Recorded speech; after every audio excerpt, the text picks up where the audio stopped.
Statements. Madam Speaker. Yes, call the Deputy Premier.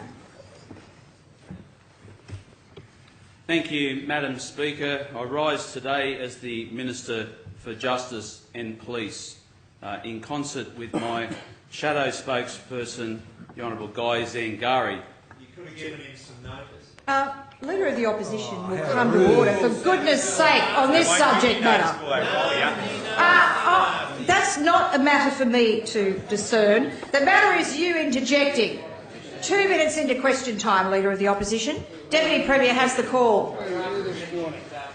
You cease arguing with me. You'll find yourself out of the chamber. Good. Deputy Premier has the call.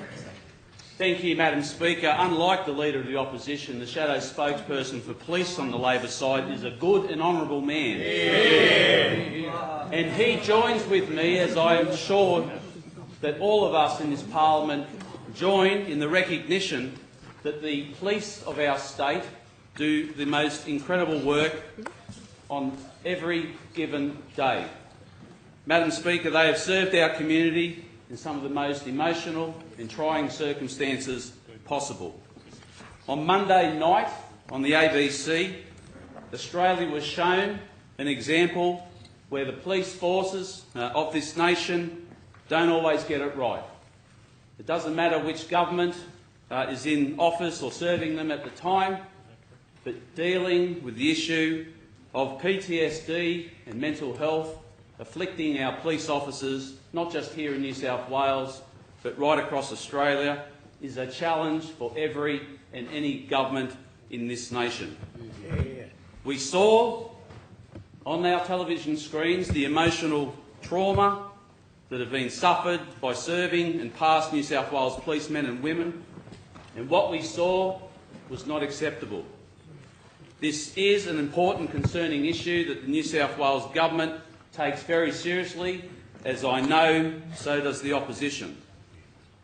For those policemen and women who put themselves in harm's way, there has to be more that we do. 90% of the injuries sustained by our police are mental health issues, PTSD, depression, anxiety, conditions that become debilitating, conditions that often and far too often tragically lead to circumstances that just, in no other word, are tragic. As a society, we've been battling and will continue to battle to take away the stigma of mental health and do all that we can. In the New South Wales Police Force, there has been an evolutionary change in the way that police officers are supported in coping and dealing with mental health, and that investment will continue to evolve and continue to get better and better each day. We've learnt that when dealing with that and supporting our police, it's not about dollars, it's about dignity, and it's about the appropriate support that we can put around them. Madam Speaker, as the Vice Patron of Police Legacy today, I was enormously honoured to announce a new bipartisan initiative partnering with New South Wales Police Legacy, a wonderful charity that does so much for legatees, family members who have lost their loved ones in the line of service. The new program is called Backup for Life. If you're a police officer, someone on the front line in emergency services, even the armed forces, one of the most reliable and important things that you can have when you're doing a duty is to know that backup is there for you. This new program, which launched today, has been supported in the first instance by $2 million. It will provide mentoring, additional counselling services. It will provide opportunities for those police who are transitioning out of the organisation, who can no longer serve our community, a new pathway, a better transition into life, into something better, once they know that they can no longer serve in blue. Madam Speaker, I understand how important this issue is, and I want to pay tribute to the Honourable Stuart Ayres in his role as Police Minister, Minister for Emergency Services, who began the genesis of this idea and concept during his tenure. It was Police Legacy that I met with as the Vice Patron soon on after taking up this role, that this idea is now born out the Back Up for Life program. I understand how important this program can be. I myself suffered PTSD, anxiety and depression during my own service of 22 years. I describe today my own experience was like dancing with shadows. And it was only the support of family and colleagues and friends, and ultimately a friend who was a trained psychologist, that allowed me to survive.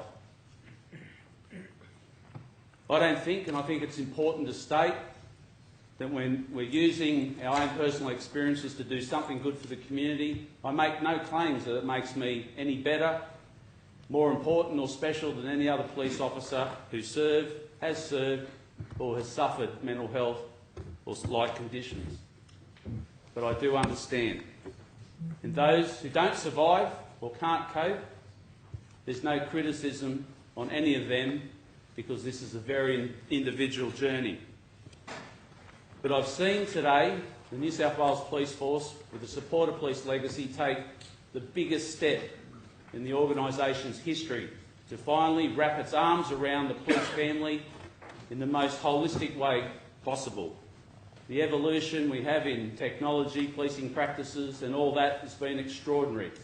We have been too slow in keeping up to speed and delivering the same level of care and support to those that serve.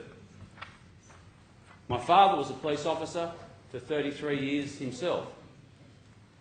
When I was 4, whilst he was on duty, my father was kidnapped after he caught escapees from Long Bay Jail in an isolated area called Tittenhole, just north of Tamworth. He was jumped by those offenders. They didn't have much radio comms and the like. And then he was tortured. They played Russian roulette with his firearm with him. They tied him to a tree. They broke his back. And they chewed half of his left ear off. My father coped with that for a good part of 30 years. But his family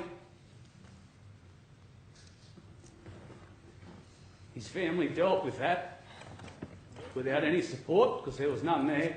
The stigma associated with him ever coming out asking for support wasn't appropriate, because you had to be tough, you had to get over it, you had to put it behind it and just do your best.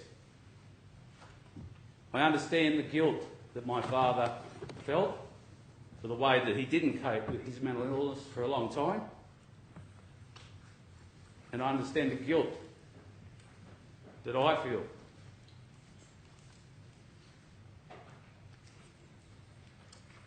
for the way that I've treated my friends and family as I struggle with my own journey. Today's announcement will hopefully not be the golden panacea to stop those who suffer from still feeling that guilt or not making it easier, but it is the least we can do. If there's anything out of today's announcement, that there will be less and less police who do the most amazing jobs, that will have to go through a journey of no support in my father's era, emerging recognition and support in my own era, with a much broader understanding and a greater level of access to support for them in the most difficult of times with their own journeys. It's the least we can do. I thank the opposition for their support. Yeah.